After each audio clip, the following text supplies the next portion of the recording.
I was getting 350,000 people a month through the website. Like it was Wow. big. And Wow. the number of parents and children. And if I go to like a ground zero architectural event, like a conference or, like if I go to the AIA National Convention, 100%, someone will walk up to me and say, I'm the reason that they became an architect.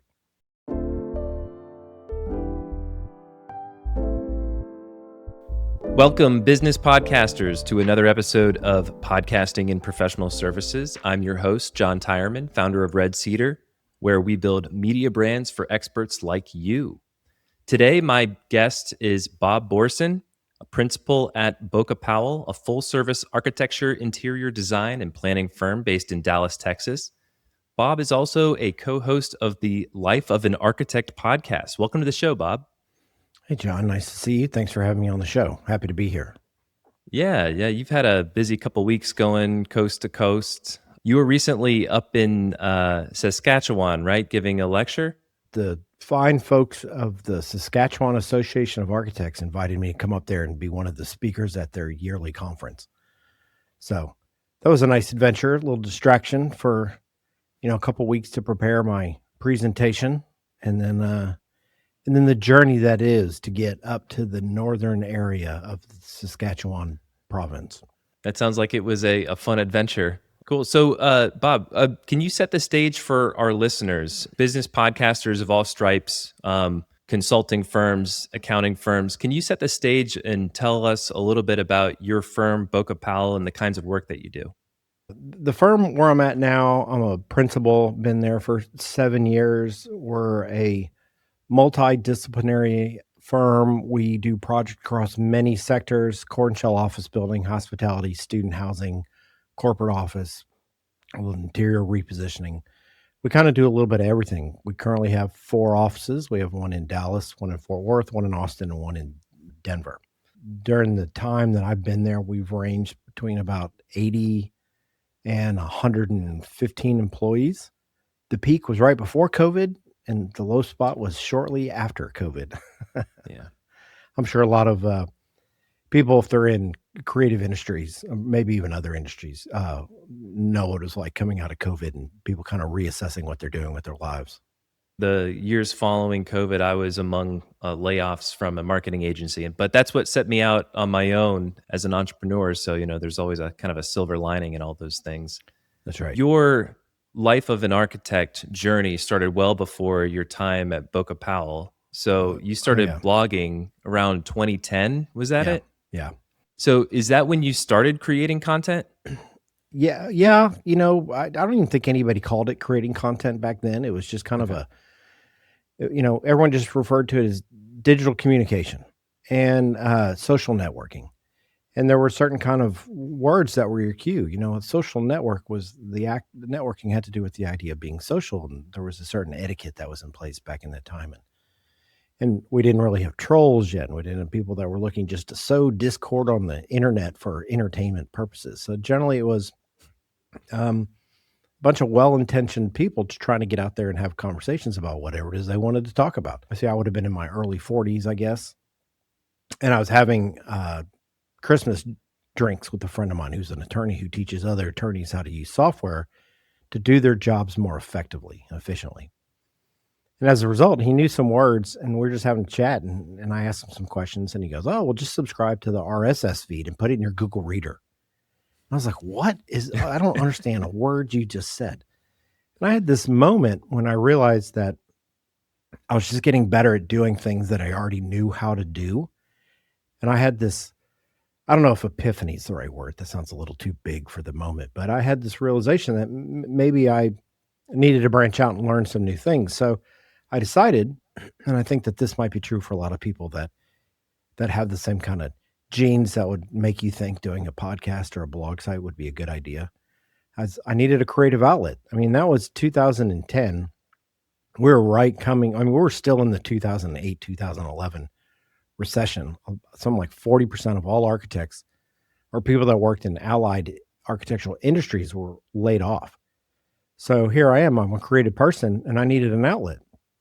And so I just started doing it. I didn't have an agenda. I didn't have an editorial calendar. I didn't feel like the world was just dying to hear what I had to say. I just wanted to learn how to do something new and not fall any further behind in some of these emerging technologies. And that's what started the whole thing. And were you a practicing architect at this time, or were you part of layoffs, or where were you career wise? I was a practicing architect, and we did not lay anybody off. It's one of the great feathers in the cap of the place where I worked. There were only 8 of us. We're a small office, and we didn't lay anybody off during that time. Now, we did go through one period where we did creatively, we called them furloughs. So everybody took a 10% pay cut, but we asked you to work 10% less. And the thing that was nice, and the thing I give the owner of the time, one of the owners, all the credit in the world every time I see him, is I go, this was a great move on your part, shows that he was a decent person, is that we didn't take your salary without asking you to work less. So when you worked more, your salary went back to what it was before. Because during that time period, a lot of people got like salary readjustments. And when the workload came back, they were still kind of working in a deficit from where they started. So I take a great deal of pride in the fact that we didn't lay anybody off. Okay. So at the time you're going through the reverberations of the 2008 to 2010 financial crisis, that gave you kind of the bandwidth, might I say, of being able to kind of like establish that creative outlet. Do you think that was the spark that started that? It wasn't really so much the bandwidth as it was the need to not feel irrelevant. You're a young-looking guy, good-looking guy, and I go, thank you. At some point in your life, you realize what's next, like what's more. I mean, I hope that for most people, I hope staying curious is the secret to staying young, at least mentally. And I had this drive to want to better myself, at least through continuing education. And like a lot of people who fit my description, my playbill, I guess, we learn by doing. And so I did it just to do it. And the thing that I find interesting when I reflect back on the period when I started, I wrote almost everything I did sitting on the couch in front of the TV at nights. I didn't do it in my job, and it's one of the things that the life of an architect brand has traveled with me through 3 different places where I've worked. Because I've never used company equipment to do the work. I never used company equipment to produce the content. I didn't use like all the graphics I made, all the photos I took, like everything was mine. So when I left and they want to go, hey, we don't want to have this stuff on the website, which nobody really ever did that. I would say like, well, too bad. It's my stuff. I made it. I own it. Yeah. But I never left anywhere on bad terms.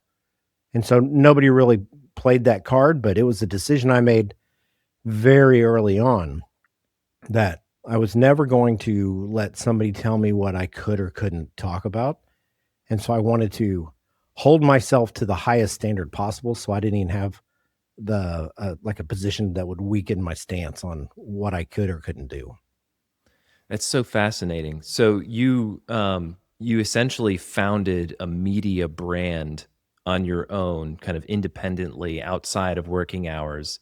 And that was the blog at first, the website. Yeah. And then eventually that kind of evolved into a podcast. So can you talk about that transition and how that came to be? Yeah, it sounds it's kind of not as nice or as cool of a story, to be honest with you. The reality was I was maybe 8 years into writing the website, and it profoundly changed my perception, not just in Dallas where I live or in Texas, the state where I practice, but the whole country, the world. Like all of a sudden I became somebody, which was really bizarre because I hadn't really changed. I just didn't have a platform. And, and there's this moment people used to ask me, they go, oh, I could never do this. And I go, I'm not doing anything that you couldn't do. The only difference between us is you're just not doing it. That's exactly. It. Yep. And that might be selling myself a little bit short. I hear that as well. I like to think I'm clever. And most people, if they describe my personality, they'd say like I vacillate between like really intense and funny. I kind of can play it both ways. And so my personality really came out on the website. And certainly when I started the blog. I started the blog really because I was bored with the website. And which is, it's not really a fair thing to say because it had contributed so much to what I was doing and gave me a position in my industry that I would not have ever had if left to my own devices without reaching out or engaging in digital communication. But it was a grind. It just felt like another job. Before it was a passion project, and I loved doing it. I never took ads. I never took money for it because that kind of goes back to the first comment I had was, or at least something I said earlier was, I didn't want anybody to tell me what I could or couldn't say. Yeah. Like that mattered. And I had a job. I wasn't doing this for the money. So in 2018, I opened it up and I said, all right, I just wanted to learn something new. Same reason I started the website. So I started the podcast. But one of the differences I had that most people who start podcasts don't have is I already had a really well-established platform. Yep. And so when I released the first podcast episode, it got about 3,000 downloads in the first day. Yep. Which that doesn't happen very often. It's probably even harder for people to do it now if they don't have an established brand or like people already knew who I was. The people that were already coming to the website, they just migrated along to the podcast. It just seemed like a natural extension. So yeah, that's one common characteristic that I've seen over the course of these interviews with other business podcasters is that natural evolution from whether it was a blog or a newsletter or an established LinkedIn presence translating over to a podcast. That's been one route that I've seen take.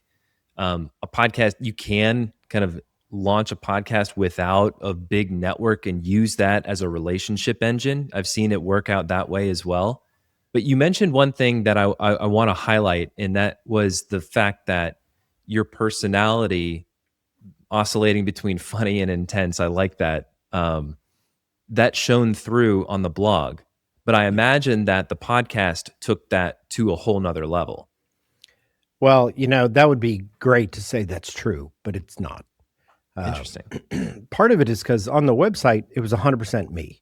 There was no filter. I didn't have to bounce anything off like a conversation with somebody else. And so I actually wrote an article about this once, and it had to do with something like, I don't know, grammar ain't all that. Like one of these really kind of terribly worded phrases intentionally because I like telling stories. And creating narratives around what architects do is a big part of what architects do from a design standpoint. If I'm designing a house for somebody and the only requirements are I need to have X number of bedrooms and bathrooms and don't let the water in.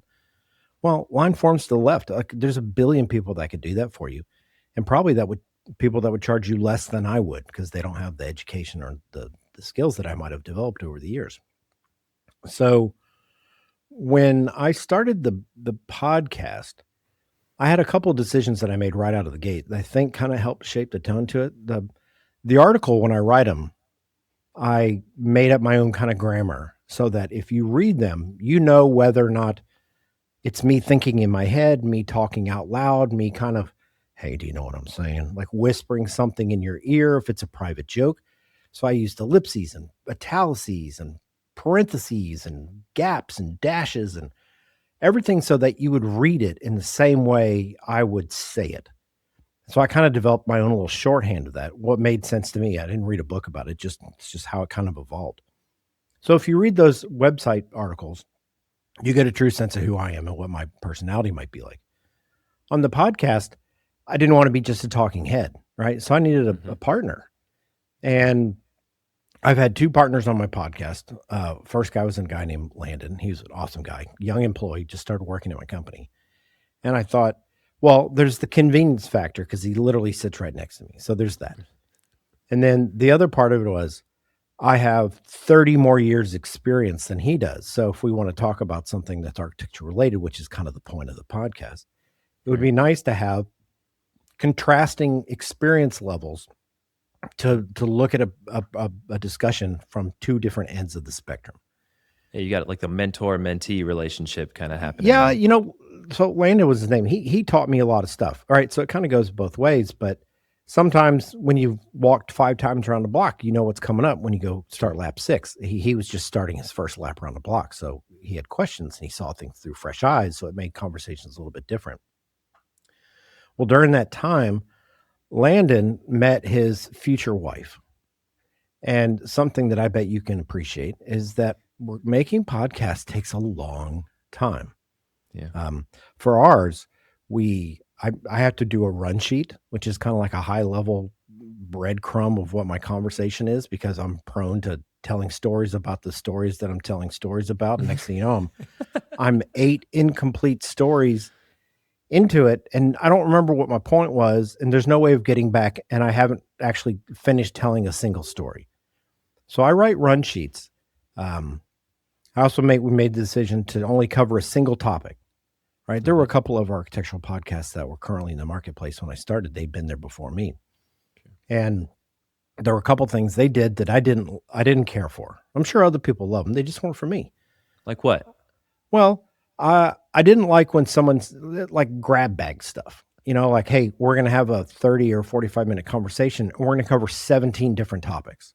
Oh, God. Yeah. Right. You can't really get into it. And then sometimes somebody might say, hey, we're going to talk about juggling cats. And you're like, oh, I love juggling cats. I want to hear that part.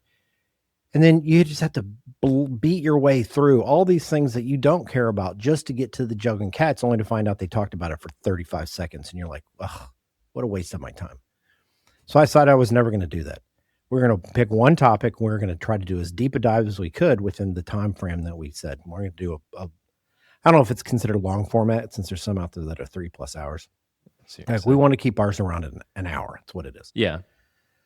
So the thing that we ended up doing to try to show our personality and to show that we're not just a couple of old dudes talking about the good old days and stay off my lawn, is we decided that at the back end of every episode, and this really kind of came into its own when Andrew Hawkins, who's my current podcast partner, he started on episode 12, I believe. Mm-hmm. And he's been there for the last 188 of them. Like, so essentially he's been there for the whole time, even though it drives him crazy. He wasn't there for number one. But we decided that at the end of every serious conversation about whatever we're talking about, we were going to do a question or some kind of hypothetical or would you rather, or let's rank the worst deli meats. Something that would allow us to just be regular people sitting at a bar that you met and had a conversation with, and would allow us to show our personality and our sense of humor in a way that talking about leadership and management don't really cue up for you. Love that. Love that. And so I guess I'm curious, why the co-hosted format and why not have guests come on the show? This is also something else that, when we had our little exchange prior to actually recording today, most people don't have nice recording equipment. That's not something you have to deal with because you have other podcasters on the show. That's a good point. Yeah. And they have nice mics and good sound. And like if I turned my camera around, you would see I have baffles and this is not a live room and you're not going to hear clicks and tinks. And I know not to hit the table when I'm talking. So your act of editing might be a lot less than ours. So when we would have guests on, they'd sound like, oh, I'm recording in the garage. And you're like, why are you in the garage? It's like concrete and metal and it's noisy. And your wife just came home and opened the garage door. It's like the amount of work that went into having guests on the show was profound compared to not having a guest on the show. We still have them on occasionally. And normally that's because we want to talk about a subject where we are not experts. Like we're curious about something and there's only so much, op-ed value we can bring to a discussion. So we go, let's get somebody who actually knows what they're talking about. And we can just record a conversation like, hey, help me become a better version of myself. So that's when guests become a value on our show. And we probably had about, 30, 35 guests out of 200. So it's not very often, but it does happen. Well, that's good. And that reminds me of a couple of other podcasters, co-hosted podcasters who've done the same thing. I'm immediately reminded of Jason Malicki and Jeff McKay from Rattle and Pedal. They do the same thing. You mentioned something in a recent episode. You celebrated your 200th episode on Life of an Architect. And you mentioned something about the first 100 episodes really drew from topics that you wrote about on the blog. Yeah. On the website. Yeah. But then that your content strategy shifted a little bit after that as your business grew and your career went in a different direction. Can you expand on that a little bit? I've never had an editorial calendar in my life. The whole time we're doing this, we don't really plan ahead what we're going to be talking about. Andrew's a full-time professor at Texas A&M University. I'm a principal in a pretty big firm, and my days are full. Like if I don't write a blog post or I don't record a podcast, I'm still working 60 hours a week. So we tend to make our topics based around what we're actually doing, right? So in the beginning, I chose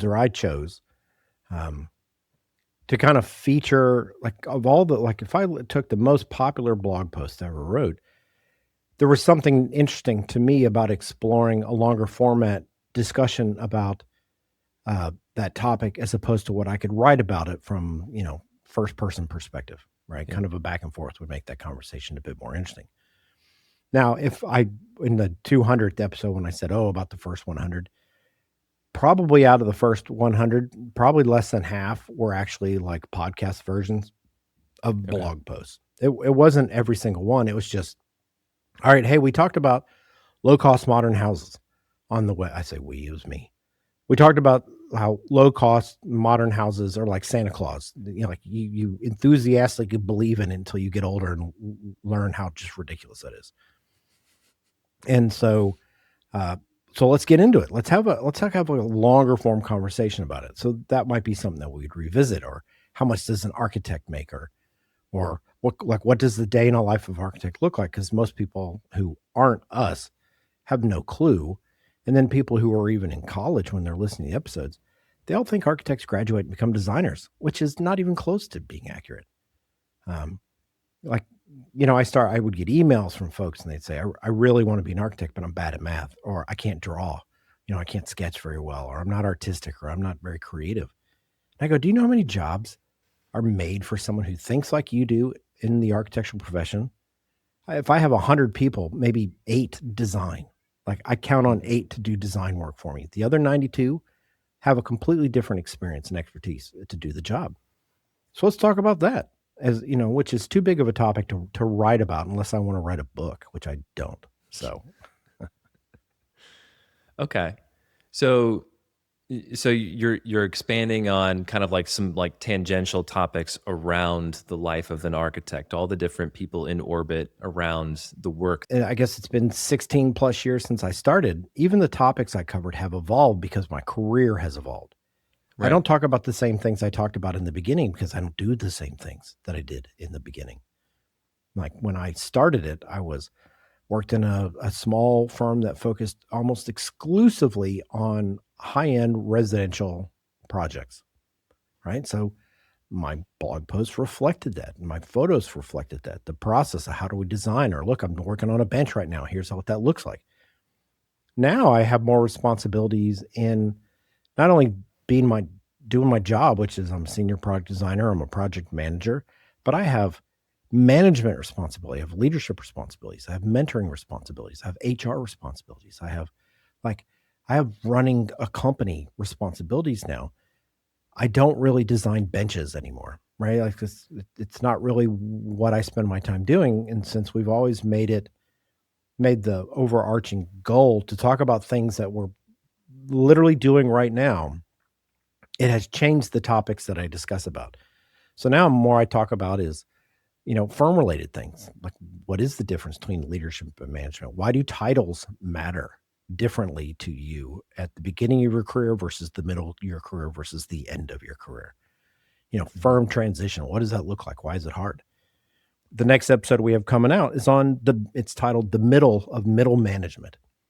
And it has to do with that phase of your life when you feel like you have accountability without authority, meaning you're responsible for the outcome, but you don't really have your hand on the wheel in the same way.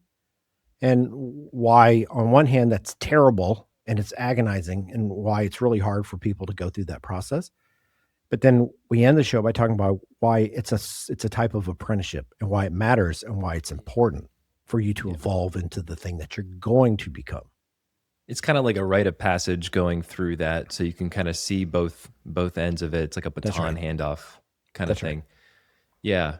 Um, I'm really curious because one thing that a lot of architects, engineers, professionals who are doers sellers or who have a responsibility toward either marketing or sales within their organization, one of the things that they struggle with is how to balance those unbillable Mhm. hours versus the Yes. billable hours. So like you've obviously mastered that with the consistency that you've been able to publish content for the last, like you said, 16 years. Like what's the secret sauce there? There is no secret sauce. Uh, it's just telling your and maybe it's my work ethic. I don't know. No one's ever told me. Well, that's not true now, but like in the beginning when I first started, I told myself I was going to publish something 3 days a week, and I did that, and I never missed a deadline. It didn't matter what I was doing. I did it because I said I'm going to do it, and to me, breaking my own word is almost a bigger crime than me breaking my word to somebody else because they're disappointed. I know the heart of it, right? Like, so I never missed deadlines, and I was fairly maniacal about it, and it came at a cost. I'm not going to lie. And so I backed off and I went to 2 a week, and now I publish one every 2 weeks. And now we just basically, unless I have something burning a thing I want to just get out of my head, the blog posts I write now align with the podcast that gets released because I had so many people that liked the website and like, oh, architecture is a visual medium. We need graphics, like because we're graphic people. Um, so I was like, all right. So I just stayed with writing the blog site, but you can listen to the podcast and never go to the website, or you could go to the website and never listen to the podcast, and you're going to get the same sort of value from it. But I made the decision to do both. So the secret sauce is do the work. That's all Yeah. it is. And that's what I was hoping that you would say, and I love that you mentioned that like you set a goal and breaking the word to yourself meant a lot, and Yeah. so that you held yourself accountable to that. And from everything that all the research that I've done and all the interviews that I've done, consistency in publishing content is one of the big keys to podcasting success, to Oh blogging yeah. success. You mentioned something, Bob, that architecture is a visual medium, right? And I'll just share a quick story. So I produce a podcast for an architect in Ontario. He does lakeside homes on the Canadian Shield. Our approach was to showcase visually shots of his portfolio on YouTube. So it's very like video focused podcast. And Mhm. it ended up netting him some new business pretty quickly after we launched. I'm curious, have you considered video as a way to showcase kind of more of the visual medium of architecture on the podcast? I get asked that question with uh, a level of frequency that I should be embarrassed about because Oh no. we haven't I'm spent. sorry. No, no, no. It's the right question to ask, quite honestly, because I don't know the right way to put this other than I'm an architect first and second, and I do this just because it was a creative outlet, and then I realized it was providing a value to all architects everywhere because the amount of like at the peak, I was getting 350,000 people a month through the website. Like it was Wow. big.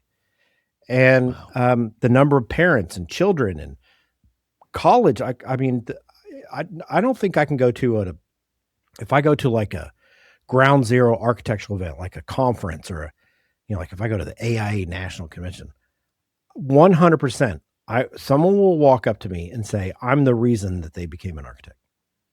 And That's I don't powerful. mean that like I'll sprain myself, pat myself on the back, but the reality is I didn't quit because I felt like it had turned into something that was bigger than me. And I felt like I had an obligation to the industry, to the profession to keep doing this. Now, one of the things I didn't say, and I've kind of danced around a little bit, I never monetized the website. And I did that purposely. And it actually drove a lot of business to the companies where I worked. And at one point, I went through the ROI and I found out that I generated more money as a blogger than I did as an architect, right? Like if I just existed as an architect, I would just be doing the work. But as a business development tool, the blog site drove millions of dollars a fee Wow. to the companies, which is great, but it doesn't go in my pocket. So part of the reason when I did the podcast, I was like, okay, I pay like $600, $700, $1,000 a year as it kept growing, and I needed bigger bandwidth and more space and more server room because all the blog posts I write are graphic intensive. I mean, there's a lot of images. It's not like popping up a newsy article. And this was all out of pocket for me. And so I decided I was going to monetize the podcast. But even then, I drew a line in the sand, and because it was such a well-established brand, I got invited. I put it out there in the space where I exist, that I was going to do this. And some pretty big names reached out and said, okay, we want to talk to you about being the official, like having the Life of an Architect podcast be our official podcast, right? And align ourselves with you. And I met with these people, and every single one of them, I told the same thing. You don't get to tell me what to say. I'm not going to do what you tell me to do. I'm not going to push ads for you because somebody bought a package and now I need to have a heavy timber specialist on as a guest on my show. I go, I'm not doing that. So if that's what you're interested in, then, thanks, but I'm going to pass. So I ended up finding a great partner that's like, yeah, no, you can do whatever you want. And so that's what we did. But we also charged probably 10x what the going rate was for ads. Like it wasn't even close. Yep. Like add a zero to what everyone else was asking. And that's what we asked. And we said, here's how this will work. I will not put more than there'll be one ad on every show. It'll be a 5-minute spot in the middle of the episode. I will have somebody on in their voice in the interview format so that you get to say whatever you want to say in your voice. So it's not me, right? Because I wanted to make a distinction between, I'm not telling you should use this window manufacturer. I'm giving the window manufacturer the forum to say, this is why our windows are worth your consideration. And that was kind of a big decision for me to make. And I'm glad I did it, help put my daughter through college. But I still had rules about what I would do and what I wouldn't do and what I would talk about. And I own it and you can't make me do something. But as soon as I agreed to that, now I did agree to a schedule. Now I am obligated to do the things that I do at the schedule and time that I do them. Which is not really a question. I just rabbit holed your question a little bit. No. But that's interesting. Let's unpack that a little bit. So how did that impact your kind of view on the medium as a creative outlet? Because that's what it has been outside of a business development tool for the firms that you've worked at. But now it's become a monetization vehicle. So did that shift your mindset at all? No, because you know what? I got a job. I'd walk if I wanted to walk away from this tomorrow, I could. Right? This is not part of my cash flow strategy. This is just it's worked out really nice for me, and I'm happy for it. But as soon as somebody starts telling me this is what you got to do and yada, yada, yada, I've never been very good at doing what people want me to do if it doesn't align with my own beliefs. Right. So if I have somebody on the show and they're talking about fill in the blank, I would tell you those same things for free. And the blog site got so big, I got invited to go lots and lots of places to go do lots and lots of things.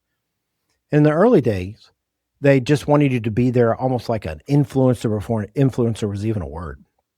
Yeah. But then as that started to evolve, the people that were putting these packages together, they're basically getting paid to get influencers together to come to some event or go to some kind of conference or whatever, and to talk about your stuff.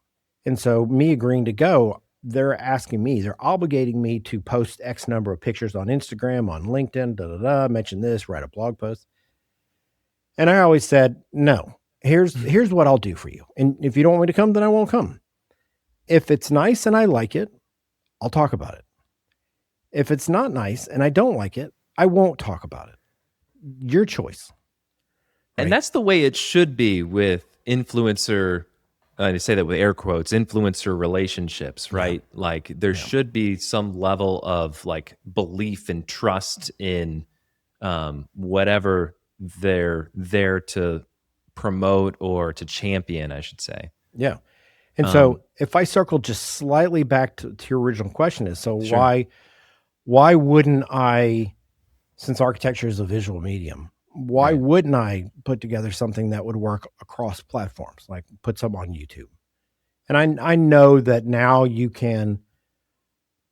we edit our audio extensively, right? So Yeah.